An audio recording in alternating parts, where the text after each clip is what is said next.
Hi, I'm Kent. I have a bisque firing tonight, and I realized that I wanted to do some sphere tests. Unfortunately, I hadn't slip cast a sphere, so I just did that. So in this video, I'm going to do two things when I was planning on just one. I want to go ahead and test out the punches I got recently. So I had picked up this set of punches, and I want to go ahead and try them out and see how they work for making holes in the sphere so I can turn them into lamps. And the other thing, because I can't plan ahead, is that I'm going to test rapidly drying a pot. This thing was literally liquid just a little while ago, and I'm going to try and get it in the kiln tonight to bisque fire. Wet things in kilns are bad ideas, so I'm going to go ahead and need to dry this out, and the risk is basically cracking it. As I mentioned, I've been taking a ceramics class, and we just got a wheel throwing demo, which is fun, so I will be on the wheel for the first time ever pretty soon. And one of the things the instructor said is you need to compress the bottom so it doesn't crack. And while I think there is some truth in that, basically compressing the bottom helps align all the little clay platelets so they're oriented in the same way. I was reading recently on Digital Fire about this because I was having some unrelated cracks in some of my pots. I think it's related to the clay body.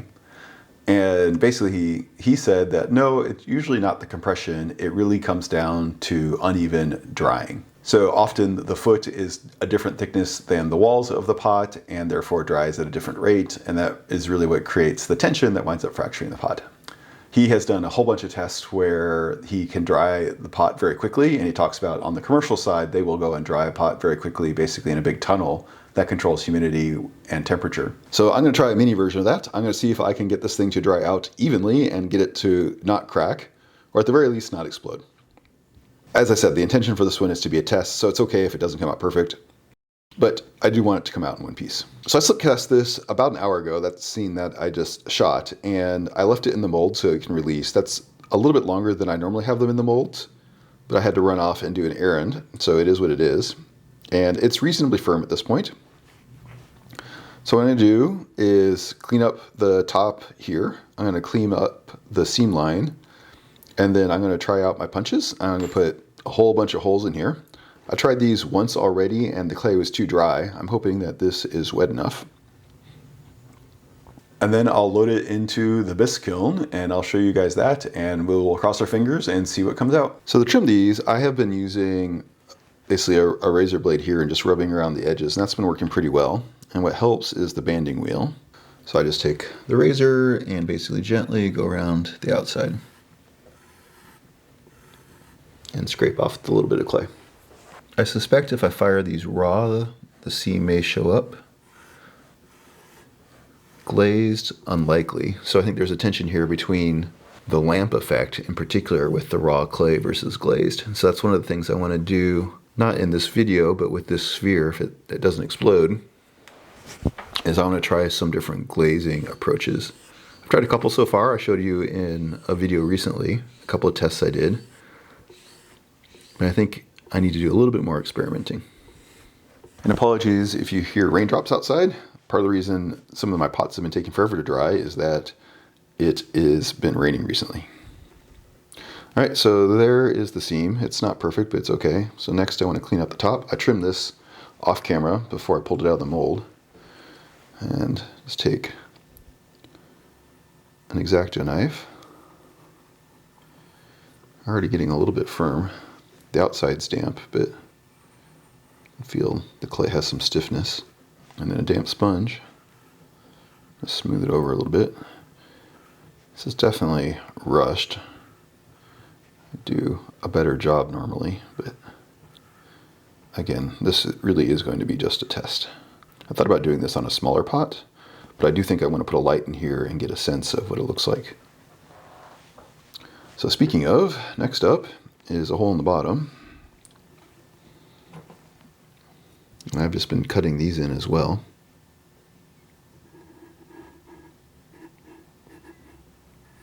All right, it's both cracking and flexible at the same time. That's an interesting paradox.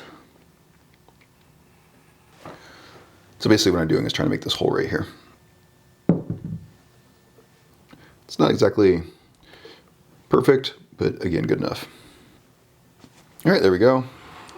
That was the quick and dirty version. So now I have all of these punches here and get them lined up.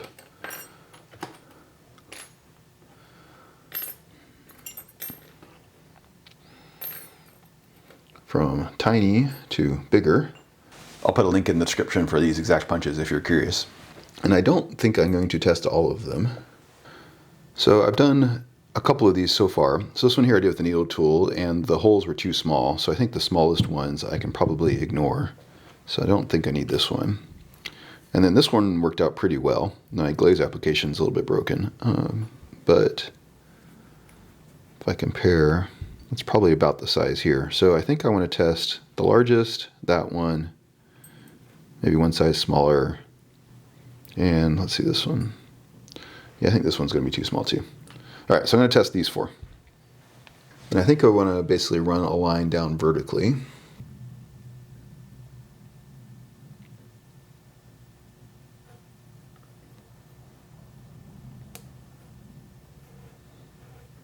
There we go. Got the plug out. And it didn't break through on the inside, which is the problem I was having before.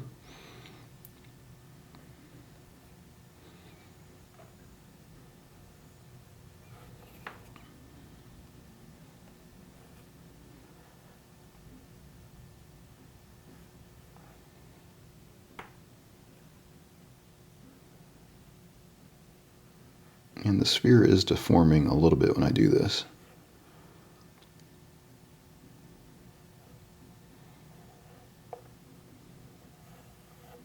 But not too bad.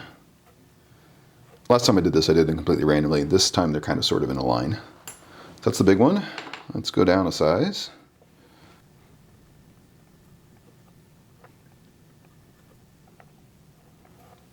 I think the trick with this is you can twist it a little bit since it has that angle.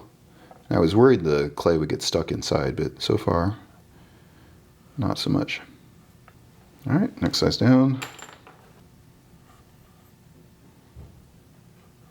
I think this one I like better because it's not deforming the clay as much.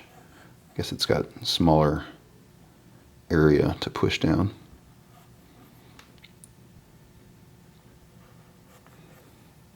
Yeah, I like that one. And then the tiny one,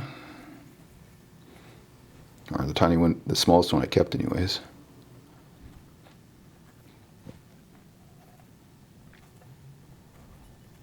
From the largest hole down to the smallest, these holes probably need to be cleaned up a little bit.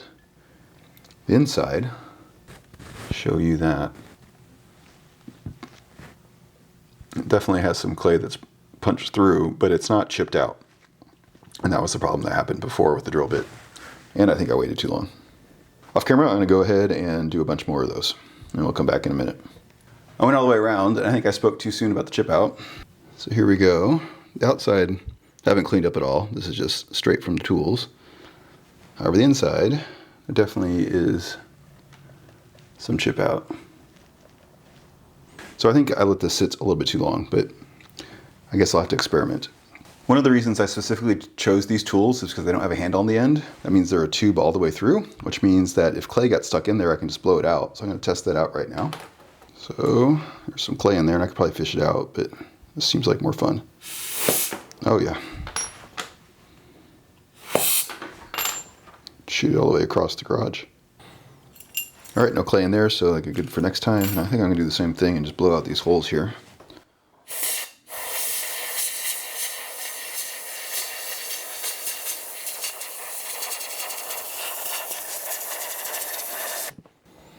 All right, and go around with the sponge, just soften up all those edges.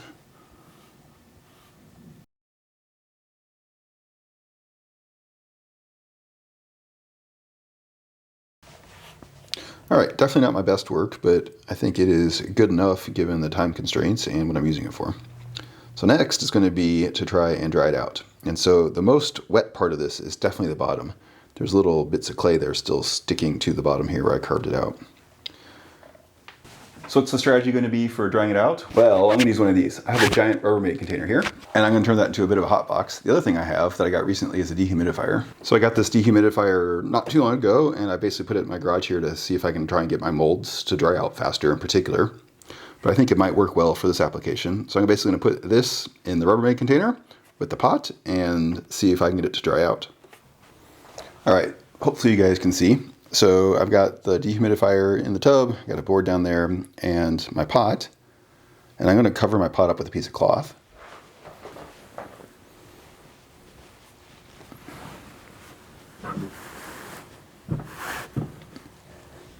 So the idea behind the cloth is so that the air isn't blowing directly onto the pot and can act as a bit of a diffusion layer. And I'll turn the dehumidifier on. All right, and I'm going to take the lid and just loosely cover this. Maybe sideways like that. So I'm going to go ahead and pay attention to this, make sure it doesn't get hot. The dehumidifier didn't seem to get hot, but I'm just going to make extra sure and let this go for a while and see if I can get the pot dried out. And if so, I'll check back later tonight when hopefully it's dry and we can put it into the kiln. Plan B is to candle the kiln for a while. I prefer not to do that because it does take more electricity, but it is an option. Been a few hours and I need to go ahead and get my kiln turned on, so let's see how we did. So I just pulled the lid off and pulled out the fabric. Basically every hour or so I came in and was checking on it, make sure it wasn't getting too hot, and that wasn't a problem. I think having it cracked open was good. And the pot itself is much drier, so that's awesome. I think we made a lot of progress, so I'll pull that out in a second. And in terms of speed drying, I don't think it helps that it's been raining a lot and it's actually pretty humid around. All right, and here's the pot. It is definitely still cool, although it is cool out here in the garage. And I don't see any cracks. Don't think the quality is up to my standards, but that's just because I rushed it, as I mentioned. But overall, I think we did a pretty good job. I guess the real proof is going to be in the firing. I think I'm going to spend 1 quick minute and clean up these holes just a little bit more, and then we'll go ahead and load it in the kiln. There's a few things holding on basically that I just kind of want to clean up.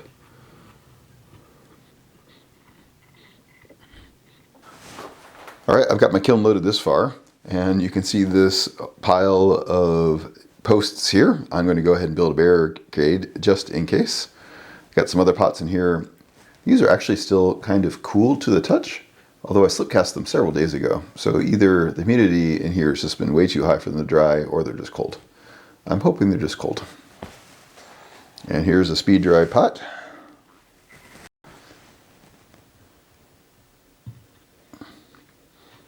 Go ahead and let it sit right in there.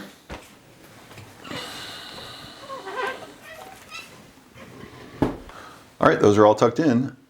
The kiln program I have has a relatively slow ramp. It basically takes a couple hours to get up to the boiling point of water. So hopefully if there's any water in there, it'll be driven off at that point, and then it'll go ahead and do the bisque firing. And the first part of that's also relatively gentle. Overnight, it will go up to bisque temperatures, and in the morning it'll shut off and then cool back down. So sometime later in the day tomorrow, we'll know if I have a shattered mess on my hands or if this process actually worked. The kiln has cooled off, ready for the dramatic reveal. All right, looks like we had a successful bisque firing and the pot is still intact. My wall of kiln posts luckily was not needed, so that's great. And just from sitting here, I don't see any cracks. So let's pull it out and take a closer look. It's still a little bit toasty, so I don't want to handle it. Looking good. And here it is. So basically, a little more than 24 hours ago, this was just liquid slip in my bucket, and that's a little bit crazy. I've never gone from slip into a bisque pot this fast. There definitely are some imperfections, but I think that's more from my rough handling while it was still really wet. But so far, I don't see any cracks. That's pretty awesome. I think it helps that my pots that I cast are relatively thin. That means there's not a lot of moisture that can be kind of built up in the middle. It can kind of go from each side. This will take a little bit of cleanup before I can use it for my tests, but overall, I am extremely impressed. So can you go from slip to a bisque pot in about a day? The answer is yes. I was really expecting to find a whole bunch of pieces inside my kiln that I would then have to clean out, and I'm glad I did not. And even better, I will be able to use this for my test like I intended. And as for the punches, I'm not sure they worked that much better than my drill bit. I think this may still be a timing thing. I may not have gotten to the pot at the right time in order to punch them through. So that will take a little bit more experimenting. I did like this angle tip that I could kind of push in and carve around. That works pretty well. And I guess maybe I just need to be more delicate with it as well. So more experiments with this in the future. And then next time we will go ahead and use this pot. If you haven't figured it out already, this is intended to be a test for the rice grain effect that I've been using with my lamps. I basically want to fill these holes in with different glazes and try and see how they react. But that'll be next time. And in the meantime, if you have any questions or comments, let me know. Thanks.